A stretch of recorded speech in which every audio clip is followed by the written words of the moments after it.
Ska. Keringat menjadi bukti, saya tak akan pernah menyerah untuk melakukan tantangan yang menghadapi dan mengubah kelemahan menjadi batas. Hanya ada satu kata, berjuang. Saat suhu tubuh naik, cairan hilang lebih banyak. Daya tahan tubuh perlu dijaga saat berada di luar. Tapi jangan lupa cairan tubuh kita juga perlu dijaga. Jaga tubuh tetap berhidrasi dengan Pocari Sweat. Go Sweet, Go Ion. Pocari Sweat, jaga cairan tubuh.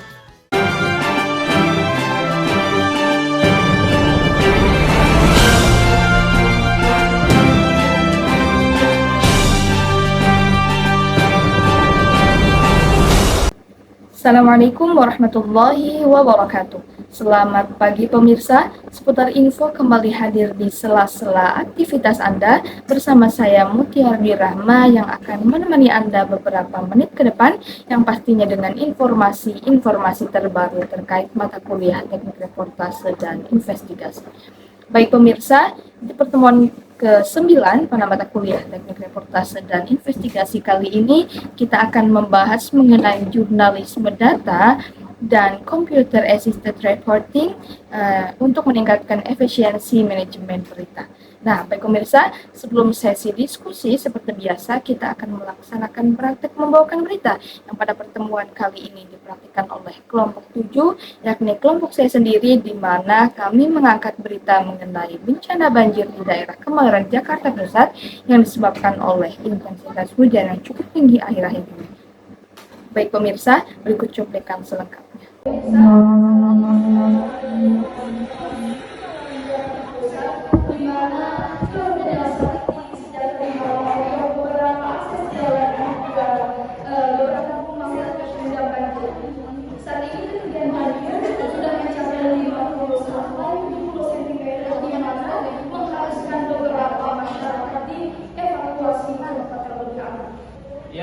Banjir di sini terjadi mulai pukul 10 malam tadi.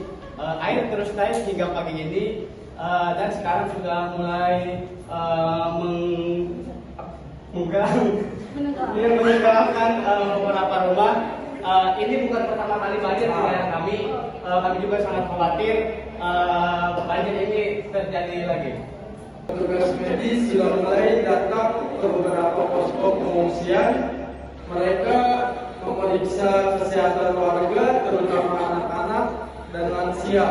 Ada juga bantuan obat-obatan dasar seperti antiseptik dan penurun demam. Baik pemirsa, dari pemaparan berita yang disampaikan dapat diambil kesimpulan bahwa banjir yang terjadi di daerah Kemayoran, Jakarta Pusat selain dikarenakan curah hujan yang cukup tinggi akhir-akhir ini juga disebabkan karena kurangnya fungsi drainase.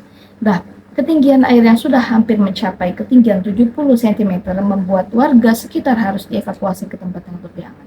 Dan masyarakat sekitar berharap agar pemerintah segera memberikan bantuan kepada masyarakat baik berupa pakaian maupun makanan.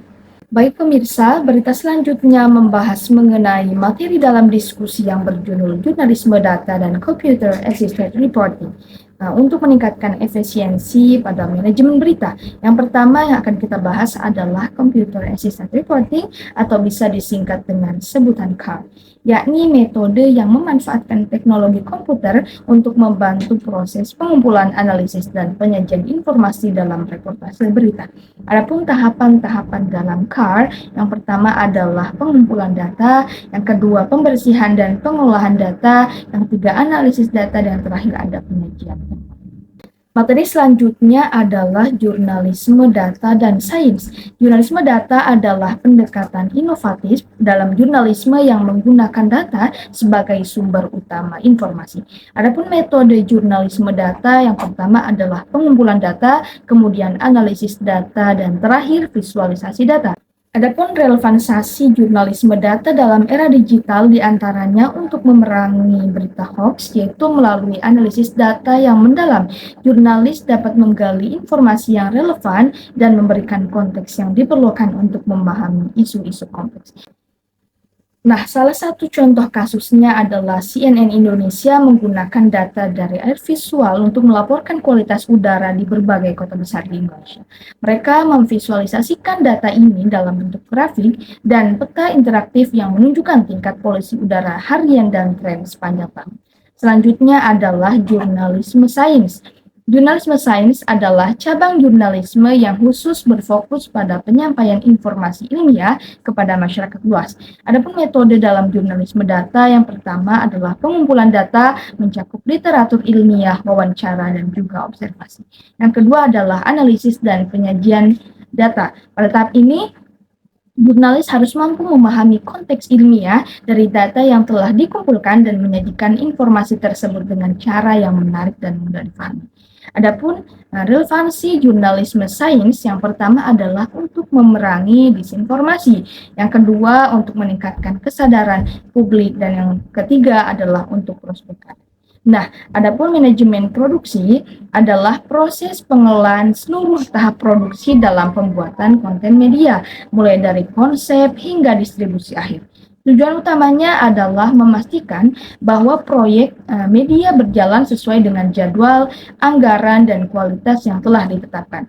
Selain memiliki tujuan, manajemen produksi juga memiliki manfaat. Adapun manfaat menjalankan manajemen produksi selain pengelolaan proses produksi, tetapi juga berfokus pada peningkatan kinerja operasional yang dapat memberikan manfaat besar bagi perusahaan.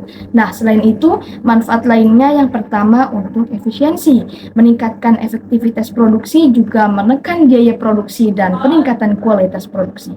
Baik pemirsa, mungkin penjelasan tadi menutup perjumpaan kita pada pagi kali ini. Saya Mutiara Dwi Rahma beserta staf yang bertugas pamit undur diri dan mengucapkan terima kasih atas kebersamaan Anda. Tetap jadi penonton setia karena saya akan selalu hadir dengan informasi-informasi terkini selama 1 semester ini. Assalamualaikum warahmatullahi wabarakatuh.